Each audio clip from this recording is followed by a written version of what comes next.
नमस्कार दोस्तों, स्वागत है आपका हमारे चैनल पर। आज की इस वीडियो में हम मेल रिप्रोडक्टिव सिस्टम के कुछ बेहद महत्वपूर्ण प्रश्नों को हल करेंगे जो आपकी परीक्षाओं में बार बार पूछे जाते हैं।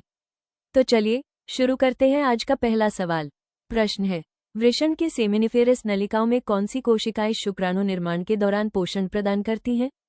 आपके ऑप्शंस ये रहे। ऑप्शन ए लेयडिक कोशिका, बी सर्टोली कोशिकाएं, सी स्पर्मेटिड, डी स्पर्मेटोसाइट। इसका सही जवाब है ऑप्शन बी यानी सर्टोली कोशिकाएं। चलिए इसका एक छोटा सा एक्सप्लेनेशन भी देख लेते हैं ताकि आप इसे कभी न भूलें। दोस्तों, वृषण के अंदर मौजूद सेमिनिफेरस नलिकाओं में जो सर्टोली कोशिकाएं होती हैं, उनका मुख्य काम विकसित हो रहे शुक्राणुओं को न्यूट्रिशन यानी पोषण देना होता है। इनकी इसी देखभाल करने की आदत की वजह से इन्हें नर्स कोशिकाएं भी कहा जाता है। वहीं अगर हम लेयडिक कोशिकाओं की बात करें तो इनका काम पोषण देना नहीं बल्कि टेस्टोस्टेरोन हार्मोन बनाना होता है। चलिए दोस्तों, अब बढ़ते हैं हमारे दूसरे सवाल की तरफ। प्रश्न है, यदि किसी पुरुष में एलएच यानी ल्यूटिनाइजिंग हार्मोन का स्राव बंद हो जाए तो सबसे पहले कौन सी प्रक्रिया प्रभावित होगी? आपके ऑप्शन स्क्रीन पर ये रहे। ऑप्शन ए शुक्राणुओं का संग्रह, बी टेस्टोस्टेरोन का निर्माण, सी वीर्य का निष्कासन या डी अधिवृषण का कार्य। इसका सही जवाब है ऑप्शन बी यानी टेस्टोस्टेरोन का निर्माण। आइए इसके पीछे का साइंस भी जल्दी से समझ लेते हैं। पुरुषों के शरीर में मस्तिष्क की पिट्यूटरी ग्रंथि से एलएच हार्मोन निकलता है। यह एलएच हार्मोन सीधे वृषण की लेयडिक कोशिकाओं को उत्तेजित करता है ताकि वे टेस्टोस्टेरोन हार्मोन बना सकें। अब आप ही सोचिए, अगर शरीर में एलएच हार्मोन का आना ही बंद हो जाएगा तो लेयडिक कोशिकाओं को सिग्नल मिलना बंद हो जाएगा। नतीजा, टेस्टोस्टेरोन का निर्माण सबसे पहले और सबसे बुरी तरह प्रभावित होगा। तो बिल्कुल सीधा सा कनेक्शन है एलएच हार्मोन टेस्टोस्टेरोन का निर्माण। उम्मीद है आपको ये कॉन्सेप्ट समझ आ गया होगा। चलिए अब चलते हैं हमारे तीसरे क्वेश्चन की तरफ। हमारा अगला प्रश्न है, मानव शुक्राणु में एक्रोसोम का निर्माण किस कोशिकांग से होता है? आपके ऑप्शंस हैं ए माइटोकॉन्ड्रिया, बी राइबोसोम, सी गोल्जिकाई या डी लाइसोसोम। इसका सही जवाब है ऑप्शन सी यानी गोल्जिकाई। चलिए इसके पीछे का रीजन भी जान लेते हैं। दोस्तों, शुक्राणु के सबसे आगे वाले हिस्से पर एक टोपी जैसी संरचना होती है जिसे हम एक्रोसोम कहते हैं। जब शुक्राणु का निर्माण हो रहा होता है तब कोशिका का गोल्जिकाई ही मॉडिफाई होकर इस एक्रोसोम को बनाता है। इस एक्रोसोम के अंदर खास तरह के पाचक एंजाइम्स जैसे हाइड्रोल्यूरोनिडेज होते हैं जो अंडाणु की बाहरी दीवार को भेदने में मदद करते हैं ताकि फर्टिलाइजेशन हो सके। यहाँ एक और बात याद रखिएगा, शुक्राणु के मध्य भाग में माइटोकॉन्ड्रिया पाया जाता है जो उसे तैरने के लिए एनर्जी देता है, लेकिन अग्रभाग का एक्रोसोम गोल्जिकाई से बनता है। अब बढ़ते हैं हमारे चौथे सवाल की तरफ जो मानव शरीर की एक बहुत ही अनोखी बनावट से जुड़ा हुआ है। प्रश्न है, वृषण को उदर गुहा के बाहर अंडकोश यानी स्क्रोटम में रखने का मुख्य कारण क्या है? आपके ऑप्शन स्क्रीन पर ये रहे। ऑप्शन ए रक्त की आपूर्ति बढ़ाना, बी हार्मोन निर्माण बढ़ाना, सी शुक्राणु निर्माण हेतु कम तापमान बनाए रखना या डी वृषण की सुरक्षा करना। इसका सही जवाब है ऑप्शन सी यानी शुक्राणु निर्माण हेतु कम तापमान बनाए रखना। आइए इस बहुत ही महत्वपूर्ण कारण को समझते हैं। दोस्तों, हमारे शरीर का सामान्य तापमान लगभग 37 डिग्री सेल्सियस होता है, लेकिन हमारे शरीर में शुक्राणुओं के स्वस्थ निर्माण स्पर्मेटोजेनेसिस के लिए इस सामान्य तापमान से लगभग 2 से 2.5 डिग्री सेल्सियस कम तापमान की जरूरत होती है। यही वजह है कि कुदरत ने वृषण को शरीर के अंदर उदर गुहा में रखने के बजाय बाहर अंडकोश यानी स्क्रोटम में रखा है। ये स्क्रोटम एक नेचुरल थर्मास्टेट की तरह काम करता है जो बाहर रहकर तापमान को कम बनाए रखता है ताकि शुक्राणु सही तरीके से बन सके। अब देखते हैं हमारा पांचवा सवाल। अगर आपने आज की वीडियो को शुरू से ध्यान से देखा है तो इस सवाल का जवाब आप पलक झपकते ही दे देंगे। प्रश्न है, सर्टोली कोशिकाओं का मुख्य कार्य क्या है? आपके ऑप्शंस ये रहे। ऑप्शन ए टेस्टोस्टेरोन बनाना, बी शुक्राणुओं को पोषण देना, सी मूत्र संग्रह करना या डी रक्त निर्माण। जी हाँ, इसका सही जवाब है ऑप्शन बी यानी शुक्राणुओं को पोषण देना। चलिए एक बार फिर से इसे पक्का कर लेते हैं। जैसा कि हमने पहले प्रश्न में भी समझा था, वृषण के अंदर मौजूद सर्टोली कोशिकाएं विकसित हो रहे स्पर्म्स को सहारा देती हैं और उन्हें न्यूट्रिशन यानी पोषण पहुंचाती हैं। इन्हें नर्स सेल्स भी कहा जाता है। बाकी ऑप्शंस की बात करें तो टेस्टोस्टेरोन बनाने का काम लेयडिक कोशिकाओं का होता है और मूत्र संग्रह या रक्त निर्माण से इनका कोई लेना देना नहीं होता। चलिए दोस्तों, अब देखते हैं हमारा छठा सवाल जो पिछले एक कॉन्सेप्ट को और भी पक्का कर देगा। प्रश्न है, वृषण सामान्य शरीर ताप से लगभग कितना कम तापमान बनाए रखते हैं? आपके ऑप्शन स्क्रीन पर ये रहे। Option A 1 degree Celsius, B 2 से 3 degree Celsius, C 5 degree Celsius या डी 7 डिग्री सेल्सियस। इसका सही जवाब है ऑप्शन बी, यानी 2 से 3 डिग्री सेल्सियस। आइए इसके पीछे का सटीक फैक्ट भी नोट कर लेते हैं। दोस्तों, जैसा कि हम जानते हैं कि हमारे शरीर का कोर टेम्परेचर लगभग 37 डिग्री सेल्सियस होता है, लेकिन हमारे स्क्रोटम यानी अंडकोश का तापमान हमेशा इससे 2 से 2.5 या लगभग 2 से 3 डिग्री सेल्सियस कम होता है, यानी करीब 34 से 35 डिग्री सेल्सियस। ये कम तापमान हमारे शरीर में स्पर्मेटोजेनेसिस यानी शुक्राणु बनने की प्रक्रिया के लिए बेहद जरूरी है। अगर वृषण को ये कम तापमान न मिले तो शुक्राणु सही तरीके से मैच्योर नहीं हो पाएंगे। तो सटीक नंबर याद रखिएगा, शरीर के तापमान से 2 से 3 डिग्री सेल्सियस कम। अब नजर डालते हैं हमारे 7वें सवाल पर, जो हमारे मेल रिप्रोडक्टिव सिस्टम के ट्रांसपोर्ट सिस्टम से जुड़ा हुआ है। प्रश्न है, शुक्रवाहिका यानी वास डिफरेंस का मुख्य कार्य क्या है? आपके ऑप्शंस ये रहे। ऑप्शन ए शुक्राणुओं का निर्माण, बी शुक्राणुओं का परिवहन, सी हार्मोन स्राव या डी मूत्र संग्रह। इसका सही जवाब है ऑप्शन बी, यानी शुक्राणुओं का परिवहन।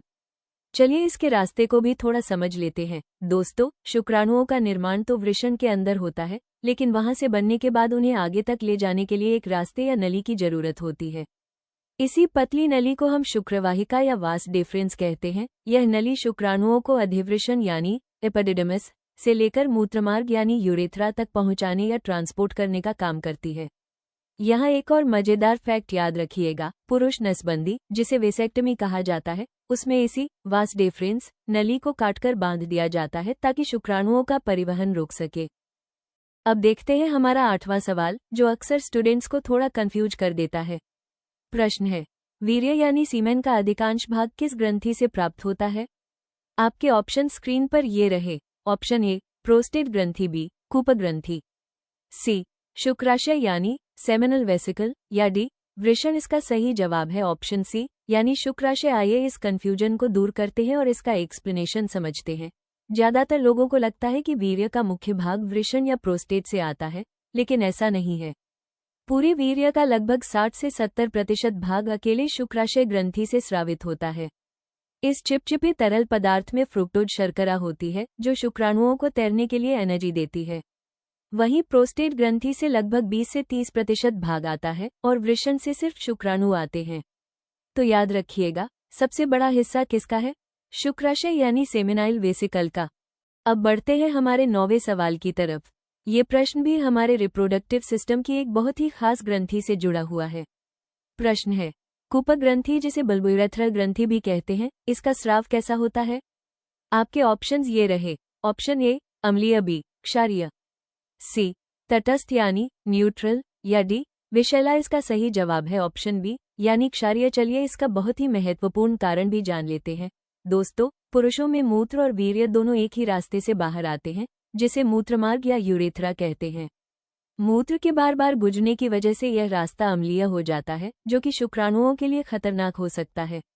कूप ग्रंथि से निकलने वाला ये क्षारीय और चिकना तरल पदार्थ वीर्य के आने से ठीक पहले इस अम्लीयता को खत्म करके रास्ते को साफ और चिकना बना देता है। इससे शुक्राणु बिना किसी नुकसान के सुरक्षित बाहर आ पाते हैं। तो याद रखिएगा, कूप ग्रंथि का स्राव हमेशा क्षारीय होता है। हमारा अगला प्रश्न है, शुक्राणु का ऊर्जा उत्पादन केंद्र यानी पावर हाउस कौन सा भाग होता है? आपके ऑप्शन स्क्रीन पर ये रहे। ऑप्शन ए हेड, बी नेक, सी मध्य भाग या डी टेल। इसका सही जवाब है ऑप्शन सी, यानी मध्य भाग, मिडिल पीस। आइए इसका कारण भी अच्छे से समझ लेते हैं। दोस्तों, एक शुक्राणु को तैरकर अंडाणु तक पहुंचने के लिए बहुत ज्यादा एनर्जी की जरूरत होती है। शुक्राणु के इसी मध्य भाग, मिडिल पीस में बहुत सारे माइटोकॉन्ड्रिया पाए जाते हैं। जैसा कि आप जानते हैं, माइटोकॉन्ड्रिया को कोशिका का पावर हाउस कहा जाता है, जो एटीपी के रूप में ऊर्जा बनाता है। यही ऊर्जा शुक्राणु की पूंछ को हिलने डुलने और आगे तैरने की ताकत देती है। तो याद रखिएगा, शुक्राणु का ऊर्जा केंद्र इक्वल्स मध्य भाग। चलिए दोस्तों, अब देखते हैं हमारा अगला यानी 11वां सवाल। ये प्रश्न भी हार्मोन्स के कंट्रोल से जुड़ा हुआ है और बहुत ही इंपॉर्टेंट है। प्रश्न है, FSH hormone, follicle stimulating hormone, पुरुषों में किसे उत्तेजित करता है? आपके ऑप्शंस ये रहे। ऑप्शन ए लेडिक कोशिका, बी सर्टोली कोशिका, सी प्रोस्टेट या डी कूपर ग्रंथि इसका सही जवाब है ऑप्शन बी यानी सर्टोली कोशिका। आइए इस बेहतरीन कॉन्सेप्ट को भी समझ लेते हैं। दोस्तों, हमारे दिमाग की पिट्यूटरी ग्रंथि से दो मुख्य गोनेडोट्रोपिन हार्मोन निकलते हैं, LH और FSH। इसे याद रखने की एक बहुत ही आसान ट्रिक है। LH हार्मोन उत्तेजित करता है लेडक कोशिकाओं को, दोनों L से शुरू होते हैं, जिससे टेस्टोस्टेरोन बनता है, और FSH हार्मोन उत्तेजित करता है सर्टोली कोशिकाओं को, जो आगे चलकर शुक्राणु जनन यानी स्पर्मेटोजेनेसिस की प्रक्रिया में मदद करती हैं। अब देखते हैं हमारा 12वां सवाल, जो वीर्य यानी सीमेन की न्यूट्रिएंट वैल्यू से जुड़ा हुआ है। प्रश्न है, निम्न में से कौन सी ग्रंथि वीर्य में फ्रुक्टोज प्रदान करती है? आपके ऑप्शन स्क्रीन पर ये रहे। ऑप्शन ए प्रोस्टेट ग्रंथि, बी कूपर ग्रंथि, सी शुक्राशय या डी वृषण। इसका सही जवाब है ऑप्शन सी यानी शुक्राशय, सेमिनल वेसिकल। चलिए इसका एक्सप्लेनेशन जान लेते हैं। दोस्तों, जैसा कि हमने पहले जाना था कि वीर्य का सबसे बड़ा हिस्सा शुक्राशय यानी सेमिनाइल वेसिकल से आता है। इस ग्रंथि के स्राव में फ्रुक्टोज शर्करा प्रचुर मात्रा में होती है। अब सवाल आता है कि इस फ्रुक्टोज का काम क्या है? दरअसल शुक्राणुओं को महिला जनन मार्ग में आगे तैरने और जिंदा रहने के लिए बहुत ऊर्जा चाहिए होती है, और यह फ्रुक्टोज ही उन्हें वो फ्यूल या ऊर्जा देता है। पूरे मानव शरीर में फ्रुक्टोज सिर्फ इसी ग्रंथि द्वारा बनाया जाता है, इसीलिए फोरेंसिक साइंस में रेप केसेस की जांच के लिए भी फ्रुक्टोज टेस्ट का इस्तेमाल किया जाता है। अब नजर डालते हैं हमारे 13वें सवाल पर, जो सीधे शुक्राणुओं की जन्मस्थली से जुड़ा हुआ है। प्रश्न है, मानव नर में स्पर्मेटोजेनेसिस यानी शुक्राणु जनन की प्रक्रिया मुख्यतः कहाँ होती है? आपके ऑप्शंस ये रहे। ऑप्शन ए अधिवृषण यानी एपिडिडमिस, बी शुक्रवाहिका वास डेफरेंस, सी सेमिनिफेरस नलिकाएं या डी मूत्रमार्ग। इसका सही जवाब है ऑप्शन सी यानी सेमिनिफेरस नलिकाएं। आइए इस मुख्य लोकेशन को अच्छे से समझ लेते हैं। दोस्तों, स्पर्मेटोजेनेसिस का मतलब होता है शुक्राणु बनने की पूरी प्रक्रिया। वृषण के अंदर बहुत सारी बारीक कुंडलित नलिकाएं होती हैं, जिन्हें हम सेमिनिफेरस नलिकाएं कहते हैं। यही वो असल फैक्ट्री या जगह है जहां शुक्राणु पैदा होते हैं। बाकी ऑप्शंस को देखें तो बनने के बाद शुक्राणु अधिवृषण एपिडिडमिस में जाकर कुछ समय के लिए मैच्योर और स्टो होते हैं और शुक्रवाहिका के रास्ते बाहर आते हैं, लेकिन उनके बनने की शुरुआत सेमिनिफेरस नलिकाओं के अंदर ही होती है। तो याद रखिएगा, शुक्राणु निर्माण की फैक्ट्री इक्वल सेमिनिफेरस नलिकाएं। अगला प्रश्न है, एक सामान्य मानव शुक्राणु में DNA की मात्रा शरीर की सामान्य कोशिका सोमैटिक सेल की तुलना में कितनी होती है? आपके ऑप्शंस ये रहे। ऑप्शन ए 2 गुनी, ऑप्शन बी समान, ऑप्शन सी आधी, ऑप्शन डी 4 गुना। इसका सही जवाब है ऑप्शन सी यानी आधी। आइए इस बहुत ही महत्वपूर्ण कॉन्सेप्ट को समझ लेते हैं। दोस्तों, हमारे शरीर की सामान्य कोशिकाओं में गुणसूत्रों यानी क्रोमोसोम्स की संख्या 46 होती है, जिसे हम द्विगुणित कहते हैं। लेकिन जब वृषण में शुक्राणुओं का निर्माण होता है तो वहां अर्धसूत्री विभाजन मायोसिस होता है। इस विभाजन की वजह से शुक्राणु में गुणसूत्रों की संख्या आधी यानी सिर्फ 23 रह जाती है, जिसे हम अगुणित कहते हैं। अब चूंकि क्रोमोसोम्स की संख्या आधी हो जाती है, इसलिए उनमें मौजूद DNA की मात्रा भी शरीर की सामान्य कोशिका की तुलना में बिल्कुल आधी हो जाती है। ऐसा इसलिए होता है ताकि जब ये शुक्राणु अंडाणु, जिसमें खुद आधा DNA होता है, से मिले तो आने वाली संतान में DNA की मात्रा फिर से सामान्य यानी 100% हो सके। अब देखते हैं हमारा 15वां सवाल, जो कि एक बहुत ही शानदार लॉजिकल और कॉन्सेप्चुअल क्वेश्चन है। प्रश्न है, यदि किसी व्यक्ति में सर्टोली कोशिकाएं बिल्कुल सामान्य हो, लेकिन लियर्डिक कोशिकाएं नष्ट हो जाएं, तो इसका संभावित परिणाम क्या होगा? आपके ऑप्शन स्क्रीन पर ये रहे। ऑप्शन ए टेस्टोस्टेरोन का स्तर घट जाएगा तथा स्पर्मेटोजेनेसिस प्रभावित होगी। ऑप्शन बी केवल वीर्य का pH प्रभावित होगा। ऑप्शन सी शुक्राणुओं की पूंछ का निर्माण नहीं होगा। ऑप्शन डी शुक्राणुओं की संख्या बढ़ जाएगी। इसका सही जवाब है ऑप्शन ए यानी टेस्टोस्टेरोन का स्तर घट जाएगा तथा स्पर्मेटोजेनेसिस प्रभावित होगी। आइए इस गहरी बात को अच्छे से समझ लेते हैं। दोस्तों, जैसा कि हमने पहले के सवालों में पढ़ा था, लियर्डिक कोशिकाओं का मुख्य काम पुरुषों का मुख्य हार्मोन यानी टेस्टोस्टेरोन बनाना होता है। अब अगर ये कोशिकाएं नष्ट हो जाएंगी तो शरीर में टेस्टोस्टेरोन का स्तर बहुत ज्यादा गिर जाएगा। अब आप सोचेंगे कि सर्टोली कोशिकाएं तो सही सलामत हैं, तो शुक्राणु बनने यानी स्पर्मेटोजेनेसिस पर क्या असर पड़ेगा? दरअसल भले ही पोषण देने के लिए सर्टोली कोशिकाएं मौजूद हों, लेकिन शुक्राणु जनन की पूरी प्रक्रिया को शुरू करने और चालू रखने के लिए टेस्टोस्टेरोन हार्मोन का होना बहुत जरूरी है। बिना टेस्टोस्टेरोन के स्पर्मेटोजेनेसिस की प्रक्रिया आगे नहीं बढ़ सकती। इसलिए लेयडिक कोशिकाओं के नष्ट होने से न सिर्फ टेस्टोस्टेरोन घटेगा बल्कि शुक्राणु बनने की प्रक्रिया भी बुरी तरह प्रभावित होगी। तो सही जवाब है ऑप्शन ए। अब नजर डालते हैं हमारे 16वें सवाल पर, जो सेल डिवीजन और शुक्राणु निर्माण के चरणों से जुड़ा हुआ है। प्रश्न है, स्पर्मेटोजेनेसिस के दौरान प्रथम अर्धसूत्री विभाजन यानी मियोसिस 1 के तुरंत बाद कौन सी कोशिकाएं बनती हैं? आपके ऑप्शंस ये रहे। ऑप्शन ए स्पर्मेटोगोनिया, बी प्राथमिक स्पर्मेटोसाइट, सी द्वितीयक स्पर्मेटोसाइट या डी स्पर्मेटिड। इसका सही जवाब है ऑप्शन सी यानी द्वितीयक स्पर्मेटोसाइट। आइए इस पूरे चक्र को बहुत ही आसान तरीके से समझ लेते हैं। दोस्तों, शुक्राणु बनने की शुरुआत स्पर्मेटोगोनिया से होती है, जो समसूत्री विभाजन करके प्राथमिक स्पर्मेटोसाइट बनाती हैं। ये कोशिकाएं द्विगुणित होती हैं। अब असली खेल यहाँ शुरू होता है, जब इस प्राथमिक स्पर्मेटोसाइट में पहला अर्धसूत्री विभाजन मायोसिस होता है, तो इसके तुरंत बाद जो कोशिकाएं बनती हैं उन्हें हम द्वितीयक स्पर्मेटोसाइट कहते हैं। अर्धसूत्री विभाजन होने के कारण ये कोशिकाएं अगुणित हो जाती हैं, यानी इनमें क्रोमोसोम्स की संख्या आधी रह जाती है। इसके बाद जब मियोसिस 2 होता है, तब जाकर स्पर्मेटिड बनते हैं। तो क्रम याद रखिएगा, प्राथमिक स्पर्मेटोसाइट, मियोसिस 1, द्वितीयक स्पर्मेटोसाइट। हमारा अगला प्रश्न है, यदि किसी पुरुष में शुक्रवाहिका यानी वास डिफरेंस को शल्यक्रिया द्वारा काट दिया जाए, जिसे हम वेसेक्टमी कहते हैं, तो इनमें से कौन सा कथन बिल्कुल सही होगा? आपके ऑप्शन स्क्रीन पर ये रहे। ऑप्शन ए टेस्टोस्टेरोन का निर्माण बंद हो जाएगा, बी शुक्राणुओं का निर्माण बंद हो जाएगा, सी वीर्य में शुक्राणु उपस्थित नहीं होंगे परंतु हार्मोन स्राव सामान्य रहेगा, डी अधिवृषण का कार्य समाप्त हो जाएगा। इसका सही जवाब है ऑप्शन सी यानी वीर्य में शुक्राणु उपस्थित नहीं होंगे परंतु हार्मोन स्राव सामान्य रहेगा। आइए इस बहुत ही महत्वपूर्ण बात को अच्छे से समझ लेते हैं। दोस्तों, वेसेक्टमी यानी पुरुष नसबंदी के दौरान केवल वास डिफरेंस नली को काटकर बांधा जाता है। यह नली सिर्फ एक रास्ता है जो शुक्राणुओं को वृषण से बाहर लेकर आती है। इसे काटने से वृषण के अंदर शुक्राणु और टेस्टोस्टेरोन हार्मोन का बनना बिल्कुल बंद नहीं होता, वो पहले की तरह ही बनता रहता है। बस बदलाव यह आता है कि शुक्राणु बाहर नहीं आ पाते, जिससे वीर्य तो बाहर निकलता है पर उसमें एक भी शुक्राणु नहीं होता। वहीं टेस्टोस्टेरोन हार्मोन सीधा खून में मिलता है, इसलिए पुरुष के हार्मोनल स्तर या मर्दांगी पर इसका कोई असर नहीं पड़ता। तो सीधा सा फैक्ट है, रास्ता ब्लॉक हुआ है, फैक्ट्री बंद नहीं हुई। अब देखते हैं हमारा 18वां सवाल, जो शुक्राणु की संरचना और उसके काम करने के तरीके से जुड़ा हुआ है। प्रश्न है, मानव शुक्राणु के एक्रोसोम में उपस्थित एंजाइमों का मुख्य कार्य क्या है? आपके ऑप्शंस ये रहे। ऑप्शन ए एटीपी का निर्माण करना, बी शुक्राणु की गति बढ़ाना, सी अंडाणु के आवरण को भेदने में सहायता करना, डी गुणसूत्रों का संरक्षण करना। इसका सही जवाब है ऑप्शन सी यानी अंडाणु के आवरण को भेदने में सहायता करना। हमारा अगला प्रश्न है, स्पर्मेटोजेनेसिस के दौरान एक प्राथमिक स्पर्मेटोसाइट जो कि द्विगुणित है, उससे बनने वाले चारों शुक्राणुओं में गुणसूत्रों की संख्या अलग अलग क्या होगी? आपके ऑप्शंस ये रहे। ऑप्शन ए 46, बी 44, सी 23 या ऑप्शन डी 92। इसका सही जवाब है ऑप्शन सी यानी 23।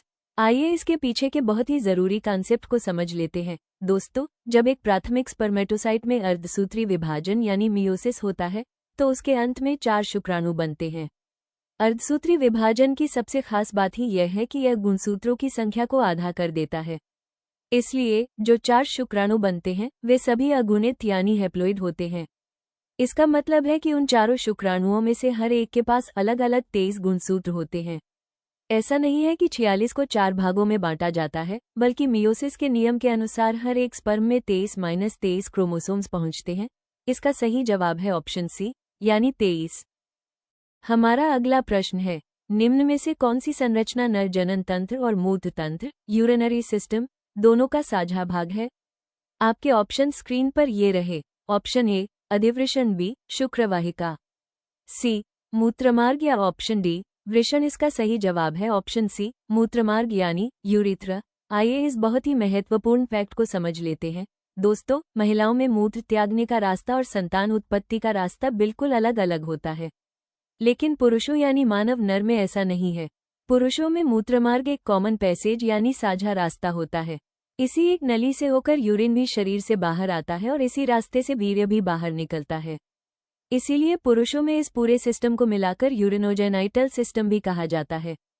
अगला प्रश्न है, रक्त वृषण अवरोध यानी ब्लड टेस्टिस बैरियर का निर्माण इनमें से कौन करता है?